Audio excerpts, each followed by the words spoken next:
আজকে সকালে আমার মামু যাইব একটা মিটিংয়ে, এরশাদ ভাই যাবো কাজে। সকালবেলায় সবাই কর্মজীবনে ব্যস্ত এবং আমরাও ব্যস্ত, আমরা যার যার কাজে যাইব। এই যে আমাদের সকালবেলার দৃশ্য, মিষ্টি মিষ্টি রোদ, ভালো লাগছে।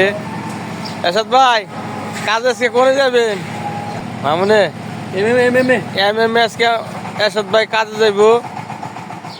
আর সাইম মামু আজকে দুধপুর আজকে মিটিং আছে, বিশাল বড় মিটিং। এই যে পাইন চাপ সকালবেলা আইছে, এটা আমার স্বাস্থ্য ভাই। এত আজকে বাইক দিয়ে আইডাইছে, মিনিমাম কয় কিলো রাস্তা হবো? 6 কিলো রাস্তা আইডাইছে, কিন্তু